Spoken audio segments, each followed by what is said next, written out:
اور تیسری چیز ہے ولا یغتب بعضکم بعضا، نہ ہی تم میں سے کوئی کسی دوسرے کی غیبت کرے۔ اب غیبت کیا ہے؟ کسی شخص کی غیر موجودگی میں اس کی کوئی برائی بیان کرنا، یہ غیبت ہے، یہ ہے اس کی ٹیکنیکل ڈیفینیشن۔ لیکن یہاں بھی جان لیجئے ہر غیبت غلط نہیں ہے۔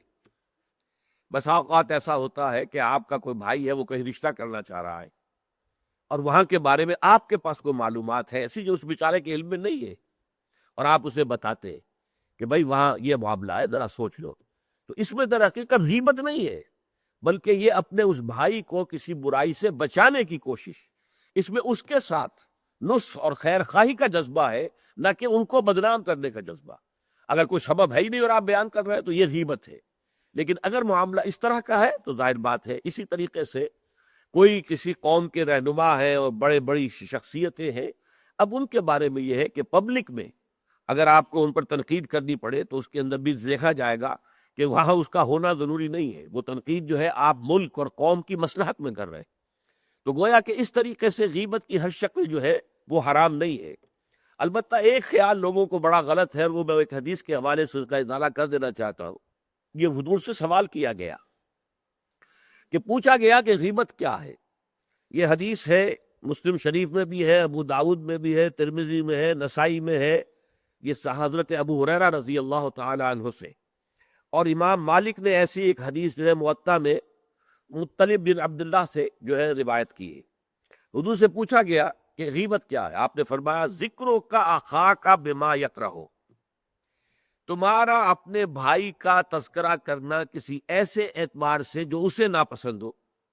اگر اس کے سامنے کرو گے اسے ناپسند ہوگا، اس کے علم میں آئے گا کہ میرے بارے میں یہ بات کہی گئی ہے تو اسے ناپسند ہوگی، ایسی بات کا اس کی غیر موجودگی میں بیان کرنا۔ اب قیلا کہا گیا، سوال کیا گیا افرأیتا، کہ حضور آپ ذرا غور کیجئے، ان کان فی اخی ما اقول، اگر میرے بھائی میں وہ شے واقعتاً موجود ہے جو میں کہہ رہا ہوں تو کیا اس صورت میں بھی غیبت ہوگی؟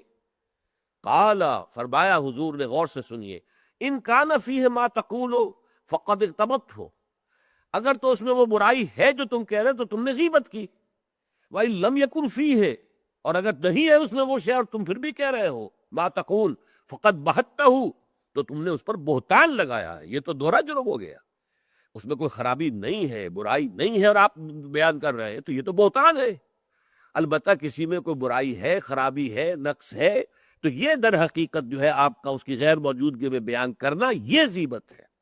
تو اس اعتبار سے غیبت کی جو برائی ہے اس کو اچھی طرح سمجھ لیجئے، اور یہ ہمارے معاشرے کے اندر بہت پھیلی ہوئی ہے یہ شے۔ بلکہ یہ کہا جاتا ہے، اور صحیح کہا جاتا ہے، کہ وہ کئی کورسز کا ڈنر ہونے کے بعد جو ہے پھر جب گفتگویں ہوتی ہیں تو معلوم ہوتا ہے کہ سب سے زیادہ لذیذ ڈش جو ہے وہ ایک دوسرے کی غیبت ہے۔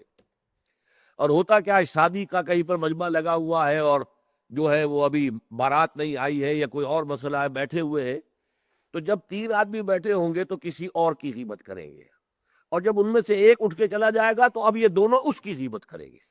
یہ ہمارے معاشرے کا عام رخ ہے، یہ ہمارا جو ہے یہ گویا کہ سب سے زیادہ ڈیلیشس ڈش جو ہے وہ غیبت ہے۔ تو اس کے لیے شدت کے ساتھ روکا گیا۔